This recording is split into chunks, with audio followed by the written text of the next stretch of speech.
Today's video, I'm going to be showing you guys a bunch of tests I've done in single player that were pretty much based in multiplayer matches and try to figure out how broken the Navy system actually is in Hearts of Iron 4 and if it even matters to do any Navy research whatsoever. Basically, a few days ago in a multiplayer match, I was noticing some crazy things. One, I had a fleet composition that was pretty much very similar to the Japanese fleet, except they had way better guns, they had better aircraft carriers, they had way more fighters than I had torpedo bombers and fighters, and I absolutely obliterated them with no naval doctrine whatsoever, and that was a multiplayer match. After seeing this, I was a little bit confused, and in another multiplayer match a couple days later, the German Navy actually ended up obliterating the British Navy for some odd reason in a multiplayer game, and that got me very curious, and that's why I started to go on this journey, if you will, to try to figure out how broken the Navy system actually is and see if there really is a meta behind anything, behind the torpedo bomber theory, behind the torpedo on ship theory, behind the big gun theory, behind just the armor theory, behind the dual purpose gun theory, and that is exactly what we are covering today.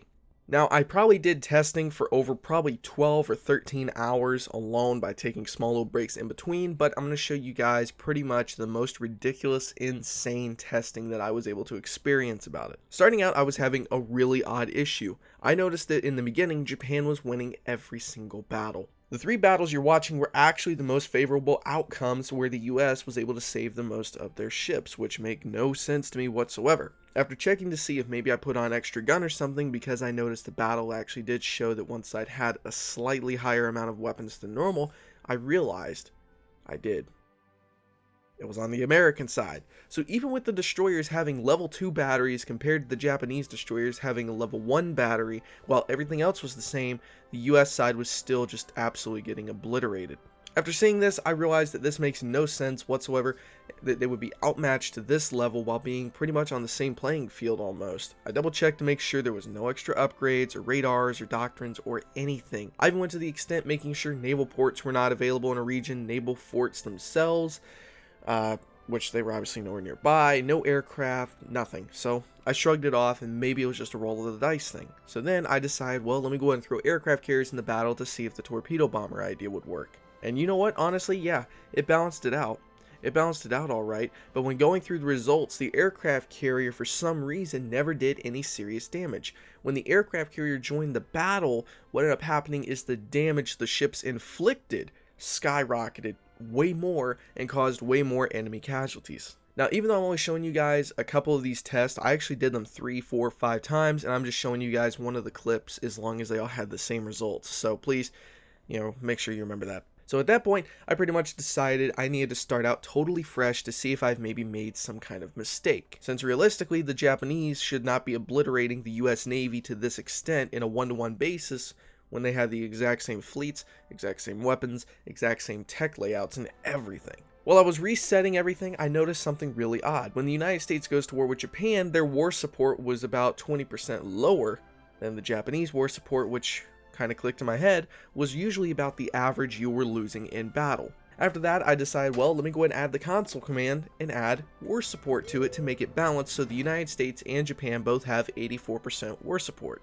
And oddly enough, it actually made the United States do a lot better. Now, I want to clarify this.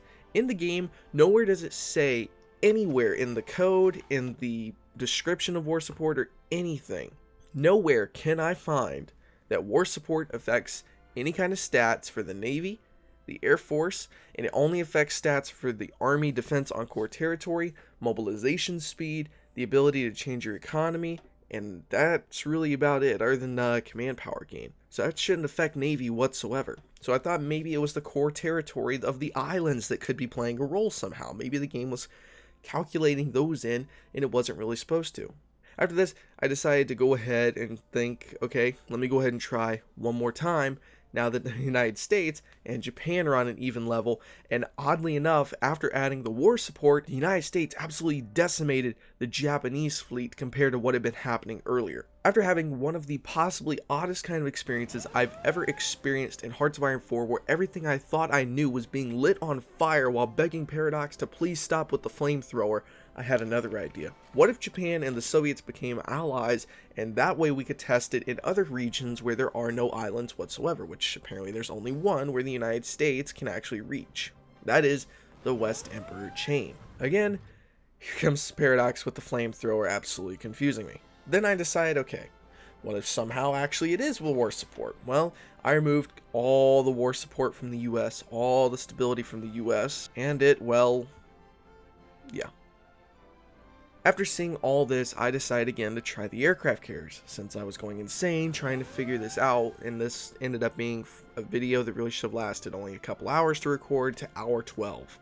I decided to do a basic one-on-one naval battle again, and pretty much both countries are evenly matched, and I had the exact same results. To me so far, it seems naval battles are either a dice roll, or the only pattern I was able to see in this kind of testing right here beforehand was that whichever country lost more than 10 to 15% of their screens quicker, or whoever lost the majority of their screens faster, ended up being the country that totally was decimated in the Navy battle.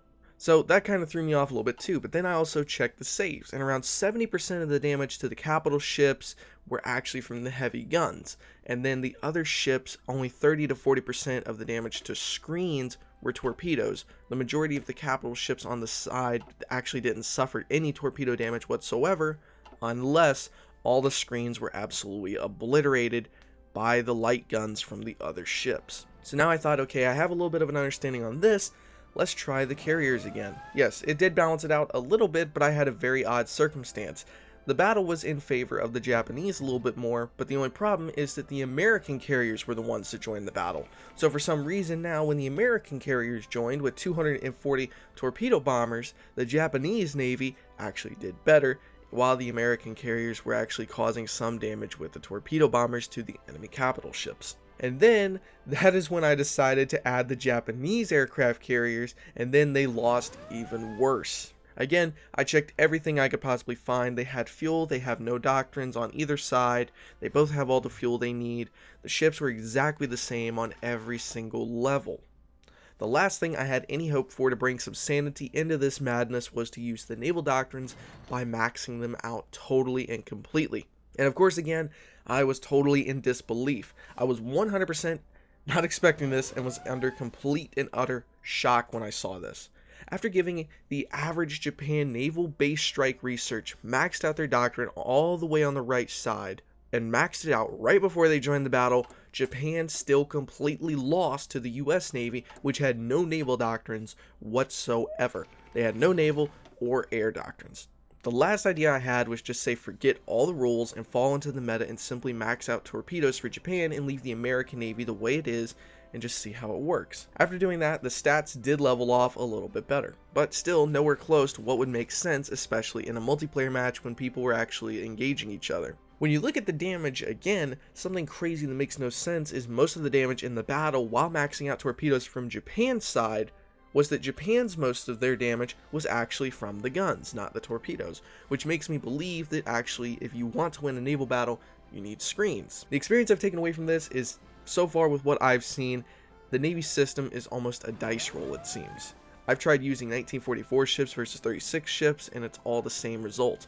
Random outcomes, not based on doctrines, not based on air doctrines. I even gave all the naval doctrines to Japan in one of the tests. I literally gave them all 3 trees of naval doctrines, and they were even worse off. They ended up losing all but 2 or 3 ships out of the testing part of this video, and America only lost a few destroyers. From what I've been able to take away from this, the guns are doing the most of the damage that sinks the ships in the battle. It's actually the capital ships that are doing the majority of the damage, it seems. However, if you completely max out torpedoes on everything, it is possible for that to work.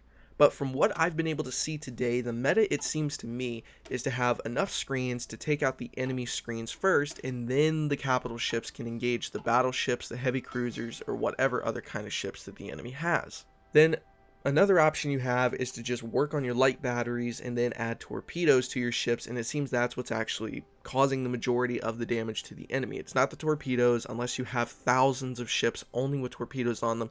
It seems to me as though you can easily decimate the enemy navy by just taking out their screens first and then having really good ships to take out their battleships.